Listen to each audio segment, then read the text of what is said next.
I think you're just so excited because we have such a cutting edge guest on. Well, that, and it's so unbelievable. I mean, I was trying to think of like a joke, but it probably sounded stupid. Like two people with Parkinson's walk into a neurologist and they're both diagnosed at the same time, but then 5 years later, they both show different symptoms.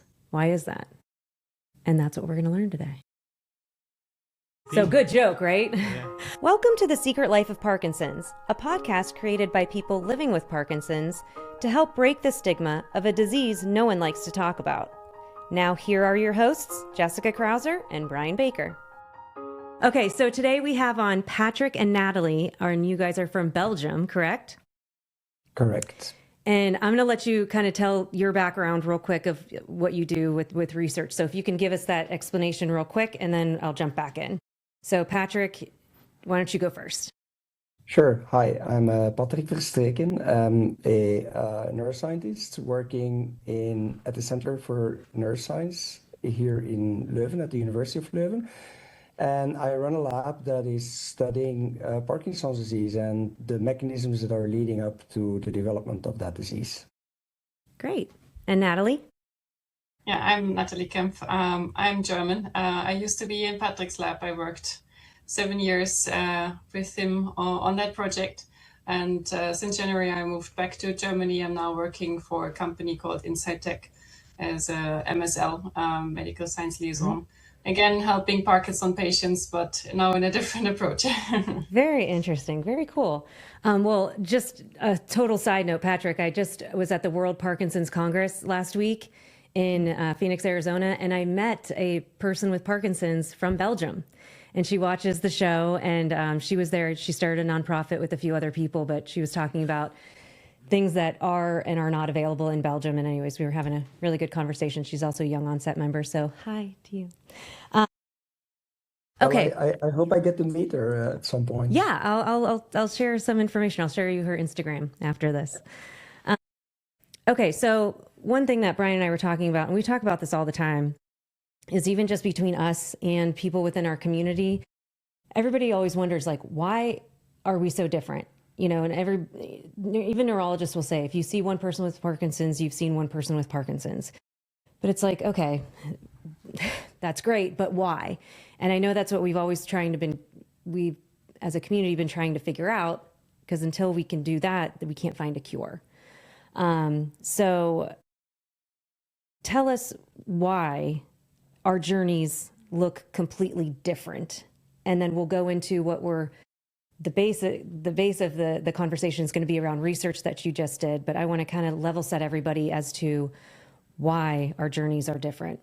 Yeah, there's multiple reasons why someone can develop Parkinson's disease. While the disease itself is defined by clinical symptomatology, you go and see a neurologist, and that neurologist will define whether you have or don't have Parkinson's disease or something related to Parkinson's disease. The underlying reasons why someone develops the symptomatology of Parkinson's disease can be very different. There's a number of genes, DNA, that can be disrupted in the body of patients that ultimately leads to Parkinson's disease. There's also environmental factors, pesticides and other types of pollutants that have been linked to the development of Parkinson's disease. And if you look at what these DNA mutations would be doing to your body, then when we look in a lot of detail at what is happening inside cells, inside the brain, then those are different things. They're not always the same thing, but ultimately these different things converge onto one and the same disease. So the interesting analogy that I want to have Patrik walk you through, Brian, and for everybody, because once you hit on this, it's kind of that aha moment.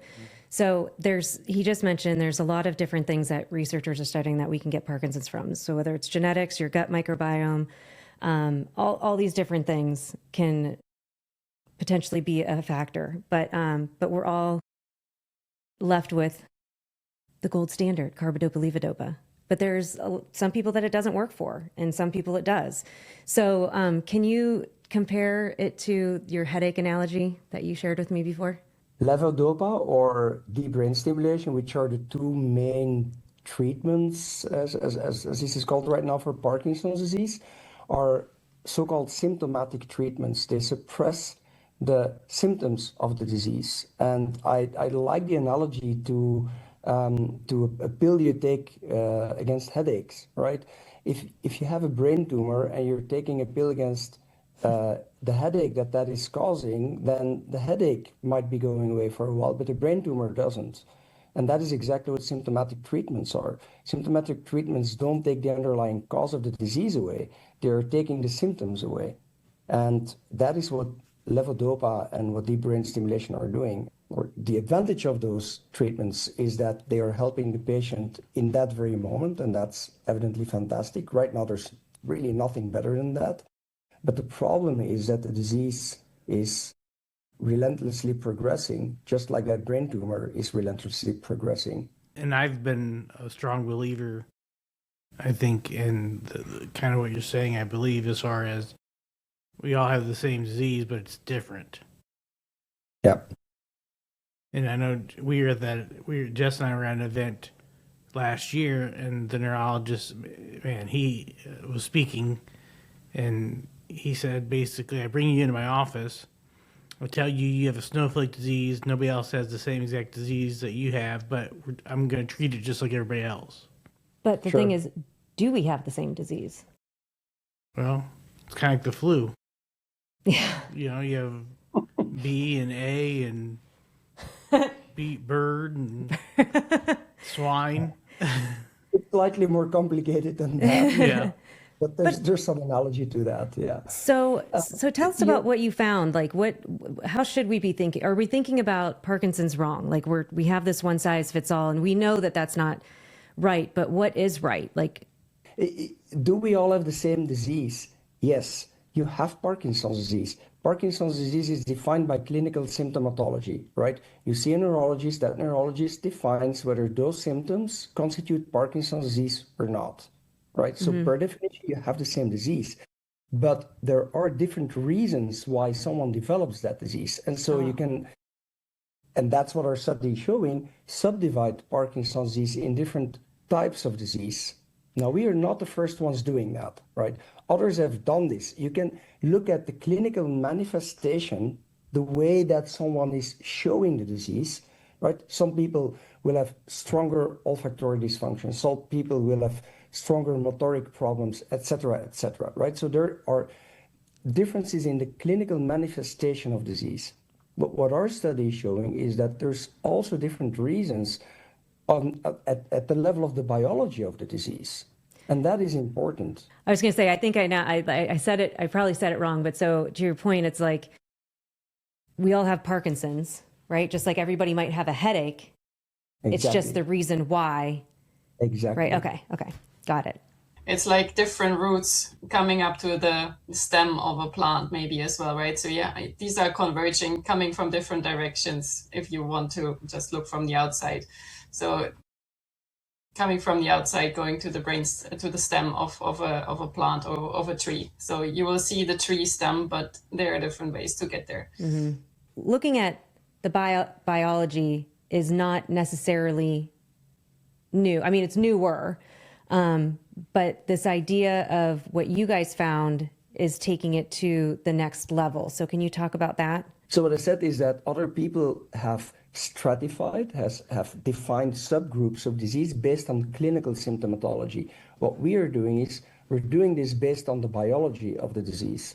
And that's a big difference. Because the clinical symptoms are hard to study in the lab, right? Mm-hmm. I mean, sure, you can study a motoric problem, you can study a olfactory loss, but it's hard to mimic that in the lab. It's hard to do something to a lab-grown system that perturbs it in a disease-relevant way and then develops these types of symptomatologies. That's a difficult way of saying that what we discovered is that there's different types of biology that can be grouped into subgroups, and these groups define a type of Parkinson's disease. And what Natalie's work found is that there's 5 such subtypes based on the familial causes of Parkinson's disease that can be defined. and that we think are the basis of all types of Parkinson's disease that exist. So you've defined what those 5 subgroups are? Yes. Do we? The biological underpinnings of these 5 subgroups. Yeah, what we don't know is whether these 5 subgroups have different types of clinical manifestations. But the advantages of having these subgroups, of having a group of biological reasons why someone develops disease, is that you can make medication against that biological problem. But so we've heard a ton about alpha-synuclein and the misfolding of that protein. Or is it a protein, right? Yeah, Okay. absolutely. Sorry. Yeah. Does this have anything to do with alpha-synuclein, or is alpha-synuclein just one of subtype? Are you allowed to say what the subtypes are right now, or Sure, yeah. Well, we haven't named them specifically, so sure. I mean, it's all in the paper that we've published, right? So there's no secrets there. So yes, alpha-synuclein is a neuropathological hallmark of Parkinson's disease, right? People that develop Parkinson's disease, they develop the aggregated forms of this protein, right? It's a specific protein that all humans are producing, and in some humans, this starts to aggregate in the brain, and it leads to the development of Parkinson's disease. There's different reasons why that protein starts to aggregate, and that's exactly at the core. That goes to the core of the problem, right?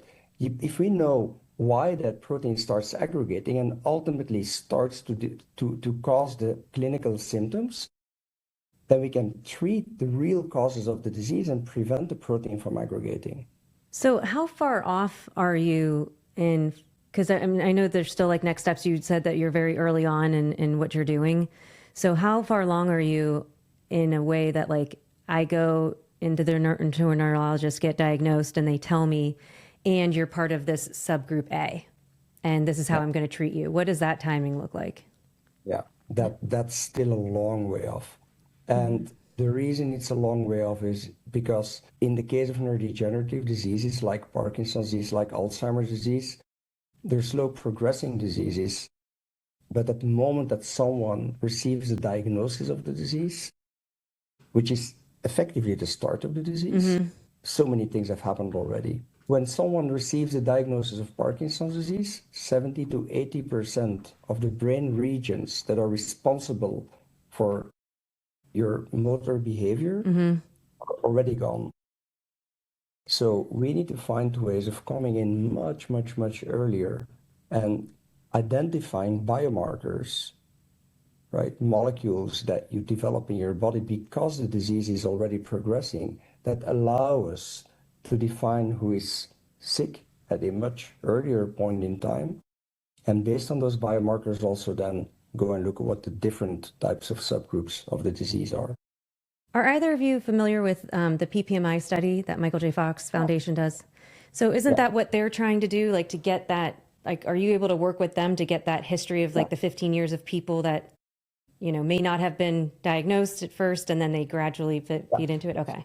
Exactly. That's exactly what we are hoping to do right now. But it's more complicated than that. So let me back up. So what Natalie did was she modeled, so she created animal models of all the familial cases of Parkinson's disease. There's about 25 of them. There's 25 different reasons why someone can develop Parkinson's disease based on mutations in their DNA. Mutations so the can genetic mutations. The genetic cause of the disease, right? So Natalie modeled all 25 of these.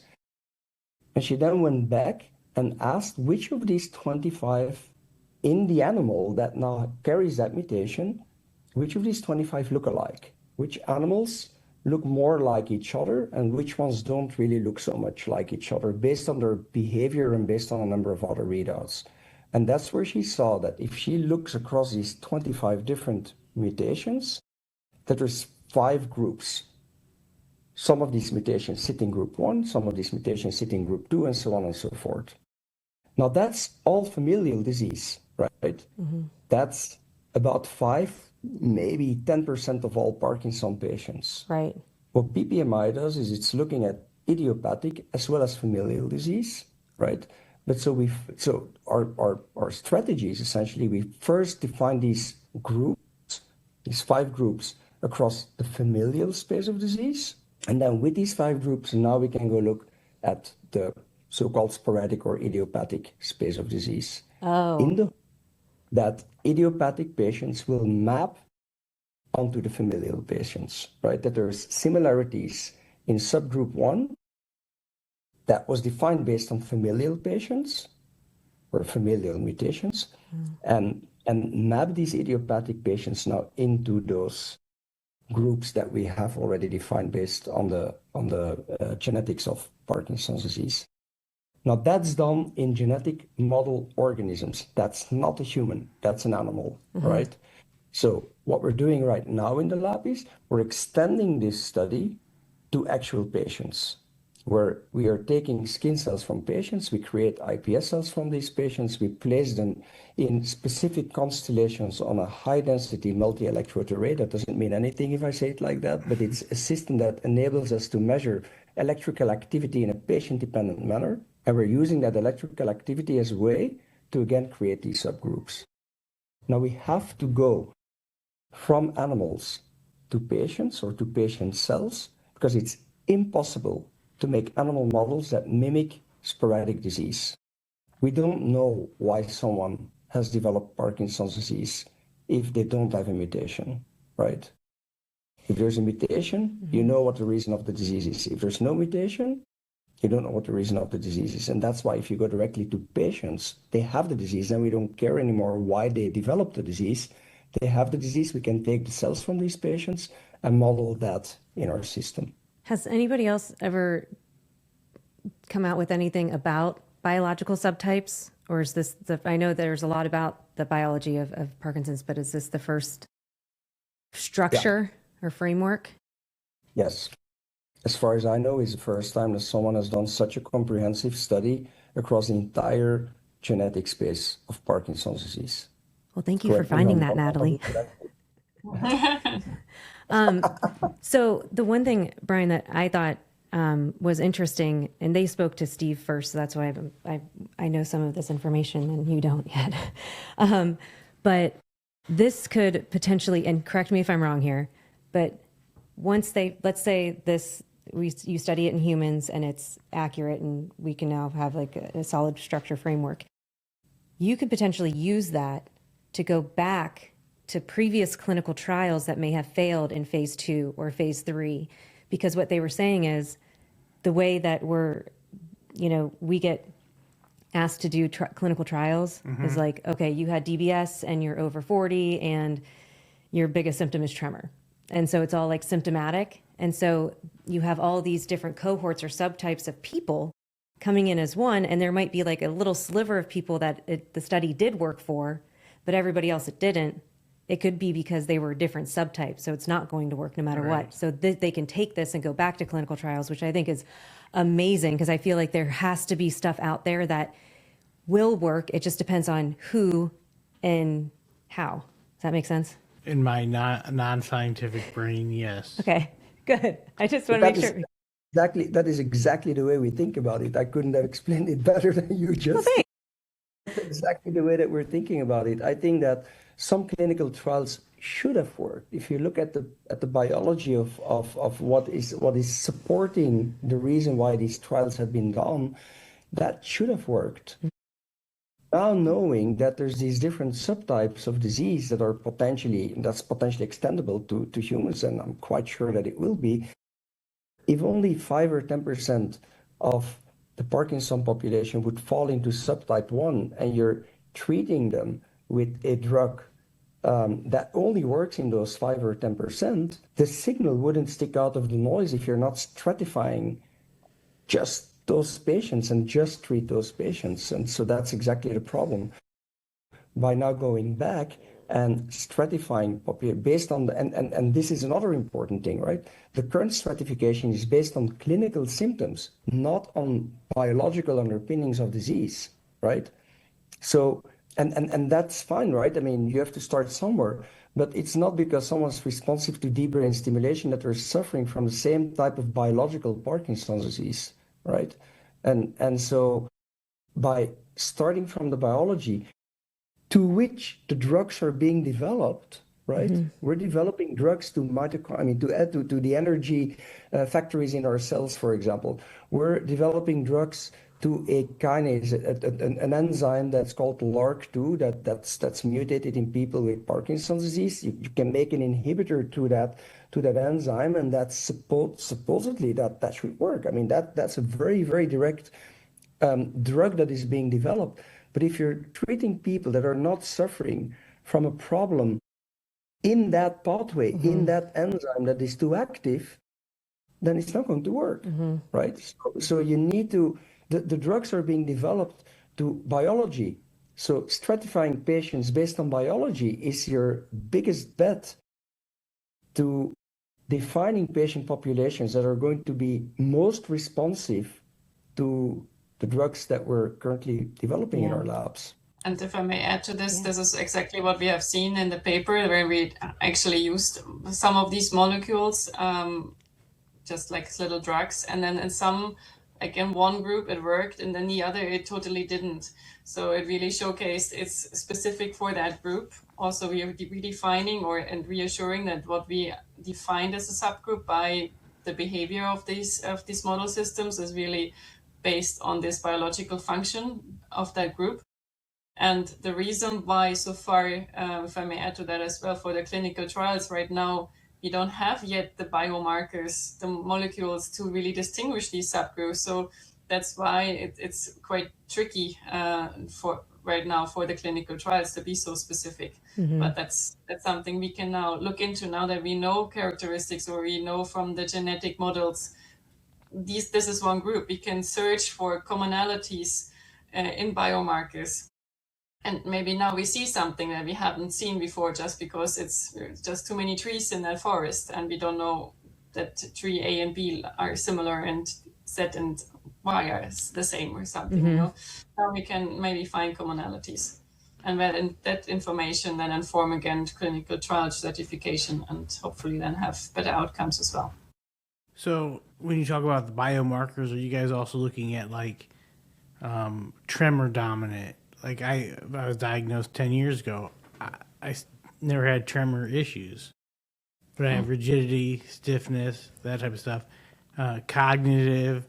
Are you guys, I mean, is that what you guys are kind of breaking down? So it's for us at this point, it's too early days, right? But ultimately, the hope is that if we can stratify the patient population based on the biological underpinning of disease, we're saying those patients are suffering from the same type of Parkinson's disease because their biology is similar to each other, then we can go back to the patient population and see whether there are also commonalities in the clinical symptomatology. Okay. Now we haven't done that yet, but that could be that's one of the things that one can ultimately foresee. So to maybe say it differently, like of these 5 groups, how are they different from one another? Like you said, Group A was different from Group B. Why is that? What was different? So there's 2 big reasons and then a number of smaller reasons. 2 big reasons are that in one of these groups, the mitochondria, those are little energy factories in our bodies, are dysfunctional. And that's because of mutations in genes like PINK1 or Parkin or COX2. I mean, these names don't mean anything to you, I'm sure of it. Well, we've heard of some of them, but that's still like... So these are genes that are affecting the function of these little organelles in our body called mitochondria. They produce energy. They are also important for lots of other things, but one of their main functions is to produce energy. And these genes are important for keeping these organelles, these mitochondria, happy and healthy. So if you don't have them, ultimately they won't function properly anymore. That's one important reason. Another reason is a bit more complicated. It has to do with vesicle trafficking. So within the cells of our body, and we're made out of billions of cells. Within these cells, components need to be brought to the right place in the cell, right? You need to bring fats and proteins and sugar molecules all to the right location in the cell. Another big reason why there's dysfunction is because that trafficking of these components seems to be disrupted. More work is needed to define more clearly what exactly it is that is not properly trafficked. Some people talk about lipids, other people are talking about small vesicular components. I'd leave that in the middle for now. But that's another big reason. And so those are the two big groups. And then within these two big groups, you can subdivide those into smaller subgroups that need further study at this point. We don't yet know in great detail what each of these subgroups is specifically doing. So how can or will AI help with this? I'll let Natalie explain this in more detail, but the way that we did this particular, so we created animals with mutations, and then Natalie filmed these animals in, in their natural environment, but not the air quote signs. A lab is not really a natural environment. But anyway, they were behaving, they were doing whatever they're doing, and Natalie just filmed them a couple of weeks on end, right? And monitored their behavior. And so you get videos with, animals behaving essentially, right? And the assumption Natalie made was, well, based on that behavior, we will be able to create these subgroups, right? That's a big assumption to make, evidently, but it was an assumption worthwhile testing, we thought. We're not AI experts, so we were like, how are we going to deal with all of these terabytes of video footage of these animals doing whatever they're doing in their, lab environment? And so I got talking to a colleague of mine here called Jesse Davies at the University of Leuven, and he's an AI expert. He's looking at the behavior of football players, soccer players. So he's looking at footage of soccer matches. And he's categorizing these players into types of players. You see, types of disease. Yeah. Their behavior, and he's also making predictions as to what is their next move going to be. And so we thought, maybe that's something that we could apply to the video footage that Natalie had been making on all the animals that she had been creating, and maybe based on that we would be able to find these groups. Again, big assumption, but we gave that a shot. Well, Jesse gave that a shot. We found our 5 groups, and lo and behold, there's a positive control in there, right? There are genes, mutations in our DNA that we know act very close to each other. We know that they act together in one pathway, like PINK1 and PARK in these 2 genes that we just mentioned earlier. Well, their behavior in Jesse's analysis, right next to each other. They are in the same group. So that's a positive control for us. And the second positive control is an experiment that Natalie mentioned earlier. When we feed drugs, experimental drugs, to our groups, we see that some groups respond and other groups don't respond. That also suggests that these genes that we define based on behavior, or mutations in genes based on behavior, do cluster together within one group. And without AI, these were so many data, terabytes of data, so many flies that we looked at, were more than 3,000 flies. This is also just not possible to do by yourself in an Excel sheet or something. So AI was the way to go for it. That's awesome. So that's a very specific and defined application of AI. Yeah? So we developed an AI model to look at the videos of these animals and to start making these groups. The AI was meant to do specifically that, just like Jesse was doing this for football players. But we use AI across the board, of course, right? I'm sure like you guys as well. From basic to very complex tasks. In the future, and actually in the future I say, but it's already happening right now. When we move this research to patients, and we're doing this right now, and we're in patients, we're not looking at the behavior, but we're looking at that electrical readout of neuronal activity. We're using AI there as well to make these clusters, to look at these sub-classifications of disease. So there's multiple ways of how AI is dribbling into this research. Ultimately, we'll use it to connect the biological subclasses of disease to clinical manifestation of disease by asking AI to link clinical records to biology of the disease. Very cool. Yeah, it almost sounds like that this also may be able to help out with the AI as far as how the disease is going to progress for somebody at a certain step by step. Yeah, because we were actually just talking about progression and, just, we go about our days, and we have a community here that we see all the time and things like that. But then you might be out somewhere else and see somebody with Parkinson's, or you might be in the office, the neurology office, and you see somebody and you're like, you almost kind of get sad or depressed about it again. Cause it's like, oh, is that going to happen? Like how bad it can get. But it's like, there could be the classifications that it's like, my Parkinson's is going to look like this. This is the trajectory. And, unfortunately somebody else might be different, but if there's medication to help them along the way or a different type of, device, like we both have DBS and it works really well for us.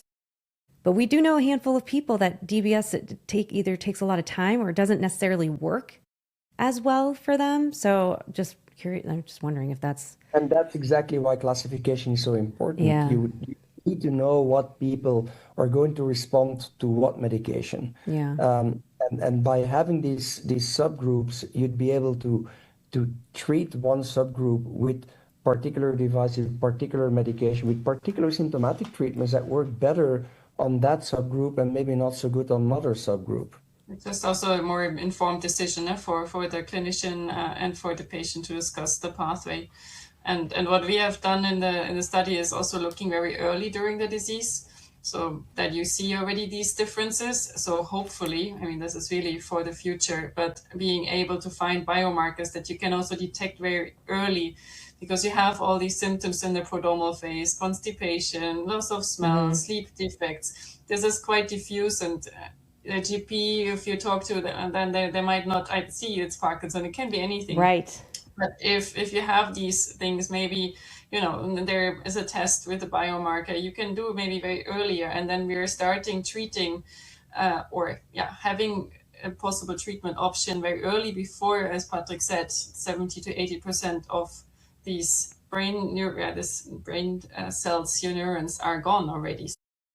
So there will be this option. That's the hope. So I know you can't answer this for fact, but are we like 5 years off, 15 years off, 50 years off? Any type of range? Like, are we still going to be here when something potentially comes out? Like, is there, I know for getting a drug from beginning to actual, and this is not a drug, this is the, biological test, but it takes, anywhere from 10 to 20 years. The problem with answering that question is that it's unclear what the endpoint is, right? There's always going to be the next thing to answer. I'm quite sure that so Natalie's study is done, and that's in a genetic animal model system. So evidently that doesn't directly translate to humans, but we are at this very moment working with patient cells, and we're recapitulating the type of work that Natalie has done in that genetic animal model in systems derived from patients. And that will be there within the next 5 years for sure. So the reason I ask, and does that mean that we have medication that works for each of these 5 subgroups in 5 years? No, absolutely not. It's going to take longer. But for some, it might. There are LRRK2 inhibitors that are currently being developed. Not all of them are working, but the biology of that methodology is super sound. There's no reason why that shouldn't work. Sure, you can have side effects and clinical trials would need to be stopped because of that. That's not because of we're targeting the wrong biology. There are compounds that are improving mitochondrial function, right? So if we can define the subgroups, so we know what patients to treat, those drugs should work. So I'm quite hopeful that it's not going to take 15 or 20 years to get somewhere. Are we going to be able to treat every single Parkinson patient within 10 years? No, it's Right. going to take longer than that. But we will have made enormous progress by then, I'm sure. And with the advent of AI and all these new methodologies, with the fantastic resources that are being generated by ASAP, and I mean, you mentioned PPMI, Yeah. there's lots of other resources.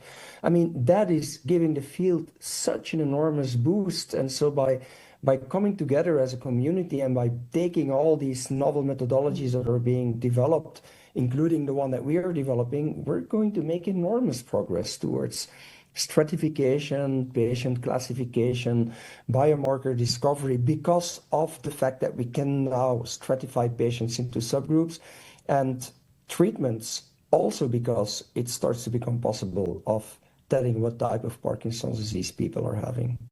So maybe I have to take away my pessimistic view that I shared with somebody the other day of usually I'm a very optimistic person, but just from like how I've been seeing things literally until I read this story and then started doing more research on like everybody's now turning the tables and looking at the biology of things. Literally a couple of days ago, I was like, I honestly don't think there's going to be a cure or anything in my lifetime. And I'm only 44. But now, because I'm like, how do you fix all of the things that are going wrong, you know? And I feel like we weren't there. And now I have hope. I mean, and I know we always want to carry that hope, but like now I feel like, you know, we are getting closer. To your point, we might not have it for everybody or for the medication yet, but again, with AI and what you guys are doing, I feel I have hope. Keep in mind that there's different types of treatment that will need to be developed. First, different types of treatments for different types of subgroups, but also, and that's also often difficult when talking to patients or people that are suffering from this disease. The fact that you've gotten the diagnosis of Parkinson's disease means that 80% of the dopaminergic neurons in your brain have died. They don't come back. Neurons don't regenerate, right? So what we're talking about happens before that, right? It can stop the death of these neurons.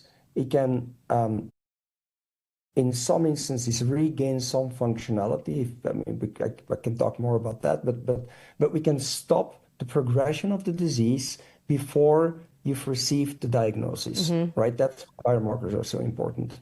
At the moment you receive that diagnosis, again, that death of these cells has happened. Everything I'm talking about doesn't bring that back. Right. That can be done using cell transplantations. So stem cell therapy.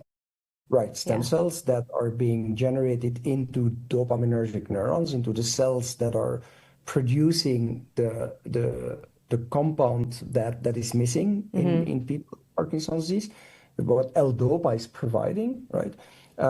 So with stem cells and transplanting dopaminergic neurons, that loss can be compensated for, and would need medication to make sure that the underlying biology doesn't keep on causing harm. Right. And I think by targeting those two processes, we should be able to crack that nut. I mean, it's a difficult nut to crack. Honestly, I think it's much harder than Alzheimer's disease, which is already hard to deal with. But it should be possible. There's lots of bright minds working on this. And so what he was saying before is ASAP, and then PPMI.